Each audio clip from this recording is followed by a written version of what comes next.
አሁን ሶሻል ሚዲያው ላይ ካለው ሰው በላይ ምናልባትም ካንተ በላይ አንተ አሁን ብዙ ተከታይ ያለኝ ምናምን አለኝ ብለህ ልታስብ ትችላለህ። ካንተም በላይ ሰራዊት እንደሚታወቅ ይሄንን በኩራት መናገር ይችላል። እኔ አላልኩም። አይ የኔም ላይ ይሁን እሺ፣ እኔ እየተናገርኩ ነው። እሺ ግን ምንድነው እኛ ማስታወቂያ እንሰራለን። አሁንም ከቀረጻ ነው የመጣሁት። ቢዚ ነን። ይሄ ችግር የለብንም። ነገር ግን ጥያቄዎች እየመጡ ምን ይላል ሰው ይመጣና ቴሌቪዥን እሺ ይሄን ያህል ጊዜ ሄድ ከዛ በኋላ ግን ሶሻል ሚዲያ ላይ ደግሞ እንትን ታረጉልናላችሁ የእናንተ ፔጅ ላይ ተለጥፉልናላችሁ። እኛስ ውስጥ አይደለም። አሁን ይሄ ጥያቄ ዲማንድ አደረገ ጊዜው። ስለዚህ ይሄ ነገር ያስፈልጋል፣ ግድ ነው። ይሄ ነገር ደግሞ የምትሰራው ከማን ነው? ከወጣቶቹ ጋር። ወጣቶቹ አንደኛ በደንብ ማኒፕሌት ማድረግ ይችላሉ፣ በደንብ ይጠቀሙበታል። እና ከነዚህ ልጆች ጋር መስራት አለብን፣ አንድ ላይ መስራት አለብን። አንዳንድ ጊዜ ሶሻል ሚዲያ ላይ የሚወጡትን ማስታወቂያዎች እኛ ሚኒስትሪሙ ላይ ብንወጣ እነሱ ቢሰሩት እዚህ ላይ የሚል ነገር በማሰብ እዛ ውስጥ መግባት ግድ ነው ነበር እኮ። መጀመሪያ በድንጋይ ላይ ጻፍ ነበር፣ ከዛ ጋዜጣ፣ ከዛ ሬዲዮ፣ ከዛ ብላክ ኤንድ ዋይት ቴሌቪዥን፣ ከዛ ስላይድ፣ ከዛ ተንቀሳቃሽ፣ ከዛ ከለር ምናምን። አሁን እጃችን ላይ መጣ። ነገ ደግሞ ምን ላይ ቀለበታችን ላይ መጣ እንደሆነ እግዚአብሔር ነው የሚያውቀው። እያየኸው ነው ፍጥነቱ። እና ይህንን አለመጠቀም ዝም ብሎ ዳር ቆሞ አይ ልጆች እንትን ምናምን ነው ማለት ሮንግ ነው።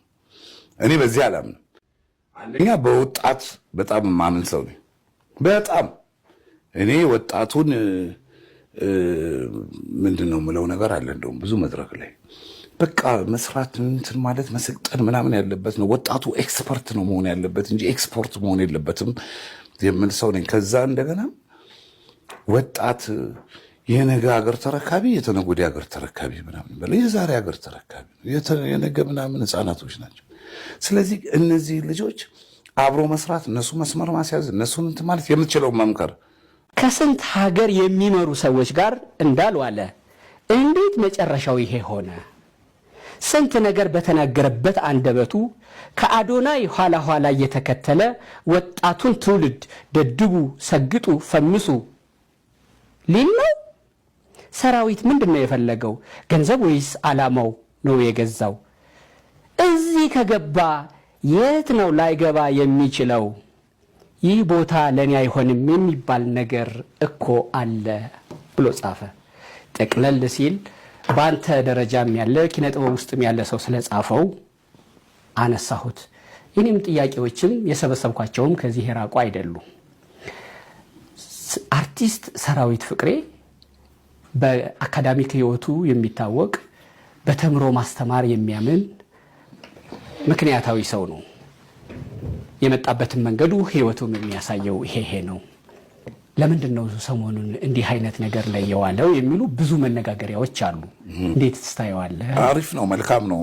ምክንያቱም ሰሞኑን ብዙ በሶሻል ሚዲያው ላይ የሚወራ ወሬ ስለሆነ እናንተም ሶሻል ሚዲያው ላይ ስላላችሁ፣ ስለዚህ ይሄንን ነገር ማወቅና ምንድነው ምን ነካው የሚለውን መልስ በፈለግ የባለሙያም ድርሻ ስለሆነ ለዛ ነው ጋበዝከኝ ይመስለኝ። ወቅታዊ ጉዳይ ነው። ስለዚህ ጥሩ ነው።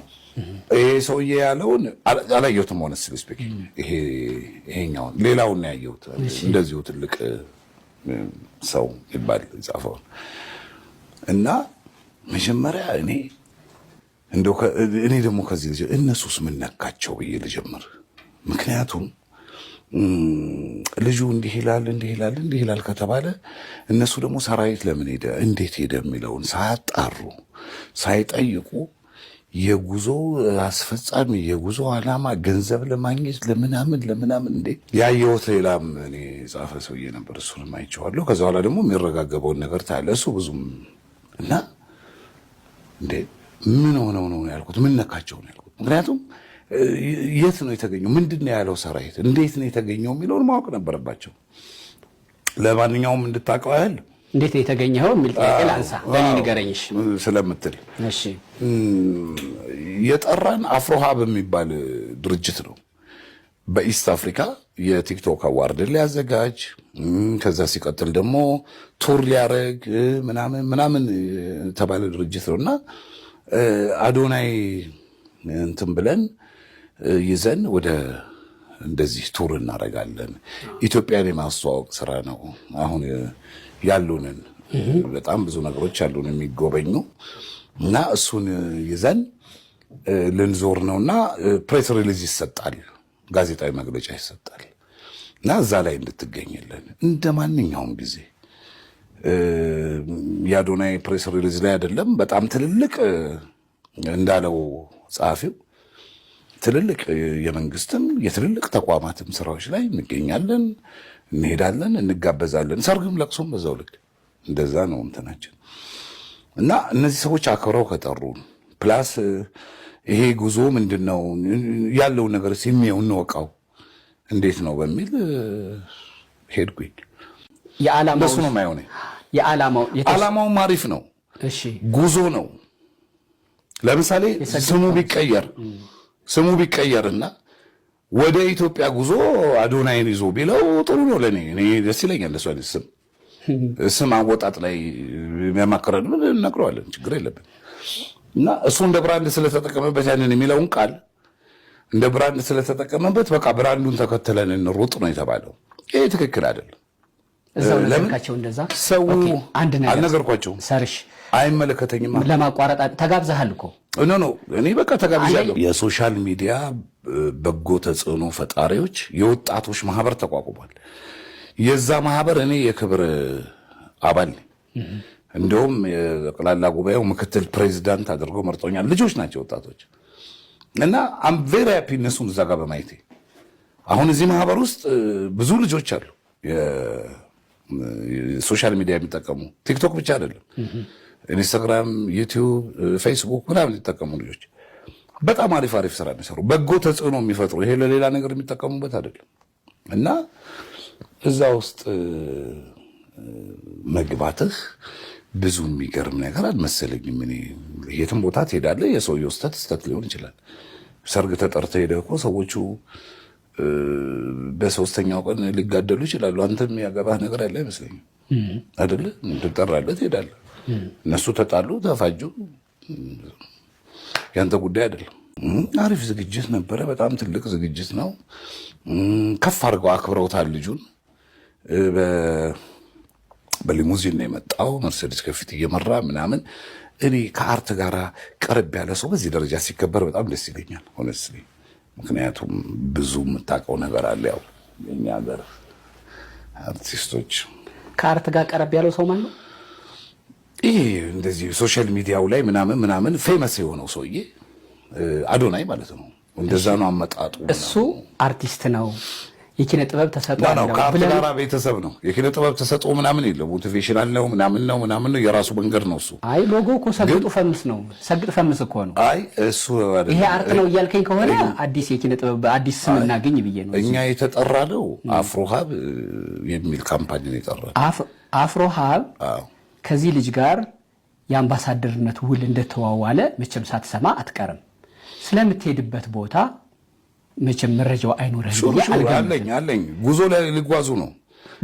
ርዕሱ ይሄ አሁን የምትለው ሰግጥ ጉዞ ነው። ሰግጥ ፈምስ ቱር ነው።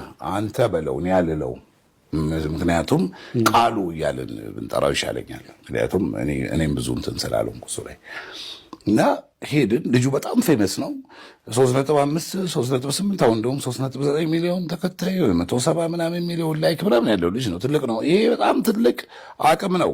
እኛ ጋር መተዋውን ማስታወቂያ እንትን ምናምን የሚያሰሩ ሰዎች እኮ የእኛን የህዝብ ተቀባይነት ምን ያህል ሰው ያቸዋል የሚለውን በማየት ነው የሚመጡት። እና እስቲ ምንድነው አላማው ምንድነው? ሄድን እና ቁጭ አልኩ።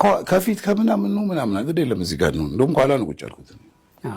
ቁጭ ብለን ስናይ እንደዚህ ነው ቱር ነው ምናምን።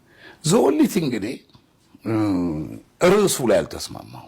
ይሄ የእንትኑ ታይትል ቃሉ እያልኩ ነጥራው መልህን፣ ምክንያቱም ፈቃደኛ ስላልሆንኩ ነው እሱን ለማለት እና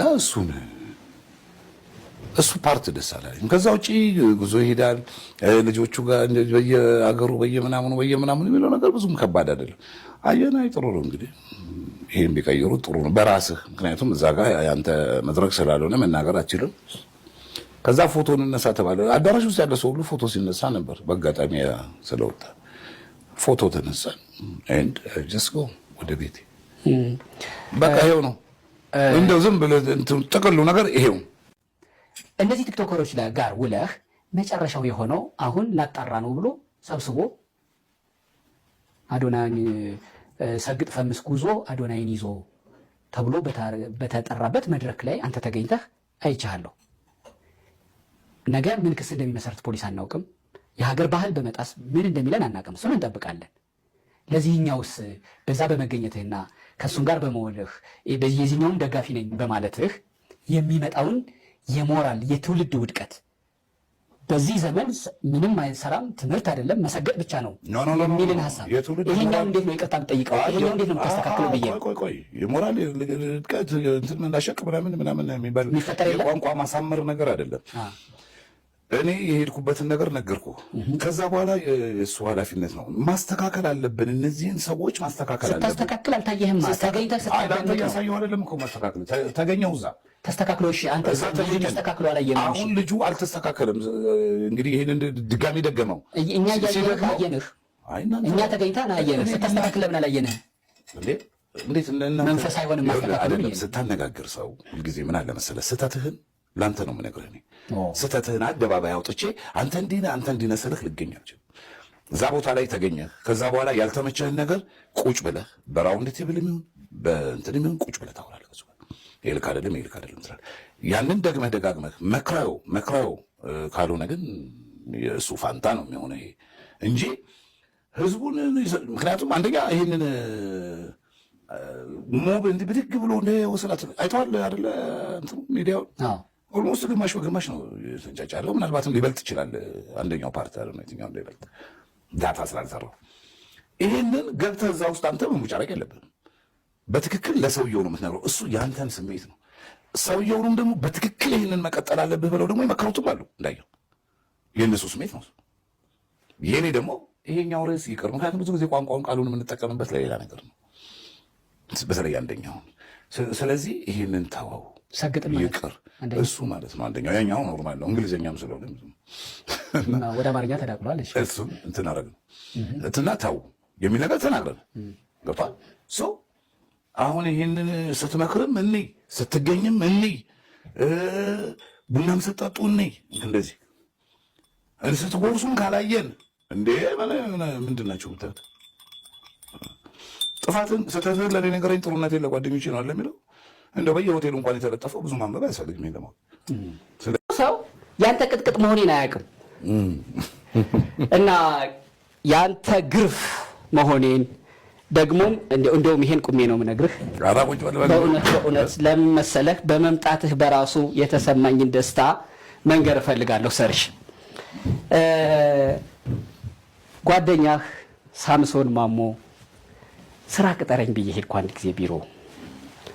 አይ እኔ የማስታወቂያ ድርጅት ነው ያለኝ፣ ጓደኛዬ ሰራዊት ፍቅሬ ግን ሚዜው ነኝ፣ እሱ ግን ሬዲዮ ጣቢያም አለው ኢትዮ ኤፍኤም 107.8 ይባላል፣ ወደሱ ሂድ አለና የታክሲ 400 ብር ሰጥቶ ወደ አንተ ላከኝ።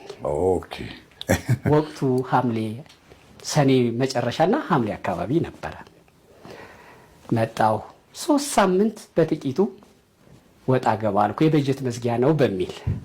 ከዛ በኋላ አንተ ጋር ተቀጠርኩ፣ አንተ ጋር ሰራሁ። የሬዲዮ እድሉን ሰጠኸኝ። በዛ ተቀጥሬ በወር ከምጠብቀው ደሞዜ በላይ አንተን በስራ ሰዓት ማግኘት፣ ከስራ ሰዓትም ውጭ ስትወጣ እንዴት ነህ ተክሌም ብሎ ማናገር፣ ምክር መስጠት፣ በወር ከሚጠበቅ ደሞዜ በላይ የየዕለት ድርጎውን የየቀኑም መቁነን ነበረ። በዛ አልፌ ይሄው ዛሬ እግረኛው ሚዲያ የሚል ደርሻለሁ።